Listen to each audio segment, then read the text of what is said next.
प्रेम और नेहा की कहानी। प्रेम और नेहा दो अलग अलग दुनिया के लोग एक पुराने पुस्तकालय में मिले। प्रेम शांत स्वभाव का एक लेखक किताबों की दुनिया में खोया रहता था। नेहा चंचल और उत्साही कला की छात्रा थी जो रंगों और कल्पनाओं में जीती थी।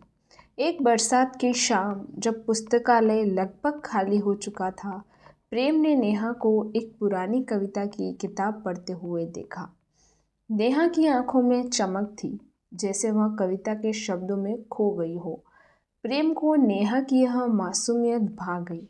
उन्होंने बातें शुरू की। प्रेम ने उसे अपनी पसंदीदा कविता के बारे में बताया और नेहा ने उसे अपने बनाए चित्रों के बारे में। धीरे धीरे उनकी दोस्ती गहरी होती गई। प्रेम ने नेहा की रंग से भरी दुनिया में खोने लगा और नेहा प्रेम की शांत और गहरी बातों में डूबने लगी।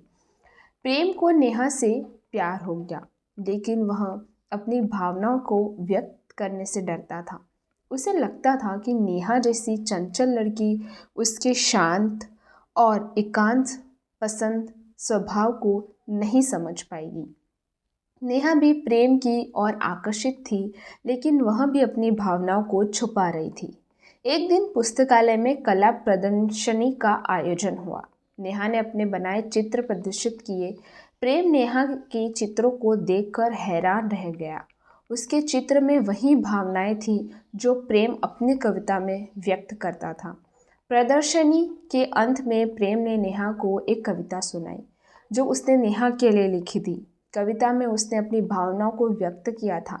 नेहा की आंखों में आंसू आ गए। उसने प्रेम को गले लगाया और कहा, मुझे भी तुमसे प्यार है प्रेम। उनकी प्रेम कहानी पुस्तकालय की शांत दीवारों से निकलकर शहर की हलचल भरी गलियों में फैल गई। प्रेम और नेहा एक दूसरे के सपनों को साझा किया, एक दूसरे के दुखों को बांटा और एक दूसरे के साथ जीवन के हर पल को जिया। प्रेम ने नेहा के लिए कविताएं लिखी और नेहा ने प्रेम की कविताओं को रंग में उतारा। उनकी कला और प्रेम एक दूसरे में समाहित हो गए।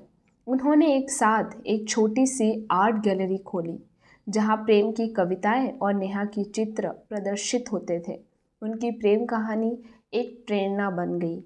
लोगों ने देखा कि कैसे दो विपरीत स्वभाव के लोग प्यार और कला के माध्यम से एक खूबसूरत दुनिया बना सकते हैं। उनकी कहानी ने यह साबित किया कि सच्चा प्यार किसी भी बंधन से भरे होता है।